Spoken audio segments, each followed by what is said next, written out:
Why are we so often pulled toward people who hurt us?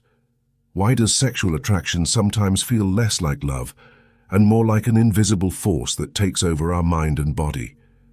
These are not just romantic questions, they reveal something fundamental about the human psyche. Carl Jung believed that what we call chemistry is rarely about biology alone. Desire is not just about hormones or compatibility. Beneath the surface, it often reveals the shadow, the hidden unconscious parts of ourselves that we project onto others. And when the shadow is at play, attraction can become addictive, destructive, and even feel like fate. In this video, we'll explore Jung's darkest truth about sexual attraction. We'll look at how the shadow shapes our desires, why obsession so often repeats our deepest wounds, how attraction can be weaponized as power, and finally, how we can break the cycle and transform desire into something conscious and freeing. Before we begin, make sure to subscribe to the Mental Dose channel and join our Telegram community, where you'll get early access to new videos and insights on personal and spiritual growth. Now let's get started. Attraction is often described as a spark, as chemistry, as something magical we cannot explain. Biology gives us part of the answer. Dopamine floods the brain when we feel desire, oxytocin binds us during intimacy, testosterone and estrogen amplify the drive. Neuroscience confirms that these chemicals can make love feel like an addiction. Yet Jung warned us that reducing attraction to hormones alone misses the most important layer. For Jung, desire is also a psychological event. When we feel an overwhelming pull toward someone, it is often because they embody our anima or animus, the unconscious image of the opposite sex that we carry inside. These inner figures are shaped in childhood by our earliest experiences of love and rejection. They are charged with emotions we never processed, needs we never met, and traits we never developed. So when we meet someone who mirrors this hidden figure, the psyche reacts with intensity. The rush of attraction is not only about them, it is about us. We do not simply fall for the person in front of us. We fall for the reflection of our own unconscious. That is why it feels electric, consuming, even mystical. It is not magic. It is projection. But projection does not come without a cost. When attraction is fueled by projection, it often becomes obsession.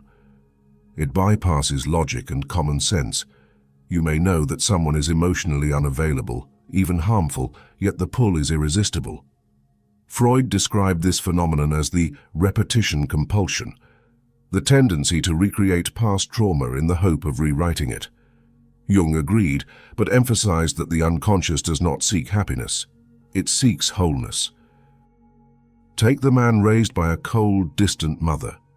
He grows into adulthood and finds himself magnetically drawn to women who withhold affection. Rationally, he knows this is destructive, but unconsciously, he is trying to win the love he was denied as a child. Each new relationship is an attempt to repair an old wound, yet the more he chases it, the deeper the wound grows. Women often experience a parallel pattern. A woman who grew up equating love with struggle may repeatedly fall for emotionally unavailable men. Attachment theory, pioneered by John Bowlby and Mary Ainsworth, shows how inconsistent love in childhood wires the nervous system to associate uncertainty with passion. When affection is withheld, attraction spikes, not because it is healthy, but because it feels familiar. This is why obsession feels so powerful. You are not simply desiring a person, you are desiring resolution. But since the wound belongs to the past, the present partner can never truly heal it. And so the cycle repeats. But what happens when these unconscious dynamics are not only played out, but also exploited? Attraction, once understood, becomes a tool. Some people, often without full awareness, learn to weaponize it. They sense what another person unconsciously craves, and they reflect it back. Evolutionary psychology shows us that human beings are highly sensitive to cues of dominance, availability, and seduction. To embody what someone longs for, whether softness, mystery, authority, or intensity, can create a hold stronger than reason. A man may believe he is deeply in love with a woman who seems to embody his ideal. In truth, he is in love with his anima projected onto her. She may not even love him back. She may simply enjoy the control his obsession grants her. In such cases, the relationship is not a meeting of hearts, but a psychological performance. Each partner becomes a mirror of the other's wounds. Jung would call this a projection trap. The man does not love the woman. He loves the image of himself that she reflects. And she may not love him either.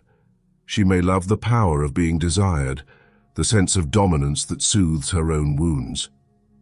Attraction becomes not connection, but negotiation, a battlefield where pain and fantasy meet under the disguise of romance. And when you are caught inside such dynamics, the question becomes, is there a way out? Before we go on, if this video is helping you see things more clearly, consider sharing it with someone who needs it.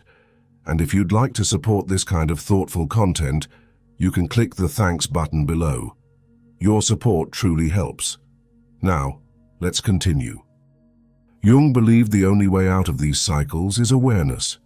He famously wrote, "Until you make the unconscious conscious, it will direct your life, and you will call it fate." The spell of destructive attraction is broken the moment we recognize projection. When you see that your desire is not simply about the other person but about your inner wound, the illusion begins to lose its grip. This is the process of individuation, the lifelong task of integrating shadow, anima, and animus into consciousness. It means looking honestly at who we are drawn to, asking, what do they awaken in me? What old story am I trying to resolve? Without this reflection, attraction becomes destiny. With it, attraction becomes information. At first, this awareness can feel uncomfortable. Healthy love may not trigger the same intense highs as traumatic attraction. Someone who offers stability and openness may feel calm, perhaps even boring, to a nervous system accustomed to chaos. But peace is not boredom. Peace is foreign until it becomes familiar. And once it does, love shifts from compulsion to choice.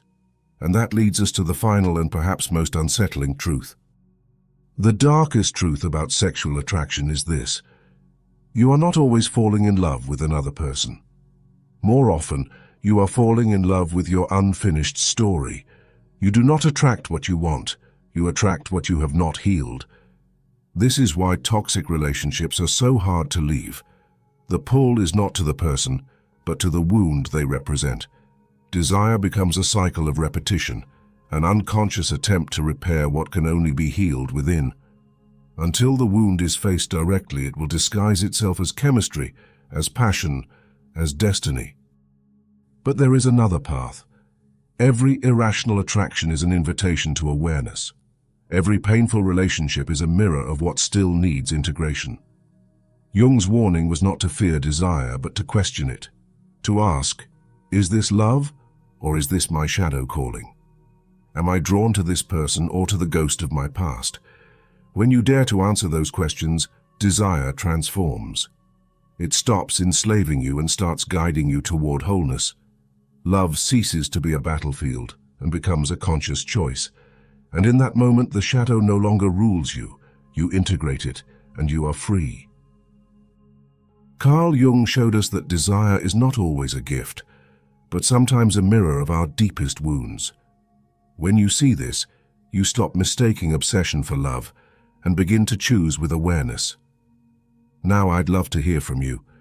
Have you ever been drawn to someone who reflected your past pain? Share your story in the comments. And if this video gave you clarity, subscribe to Mental Dose and join us on this journey of deeper self-understanding.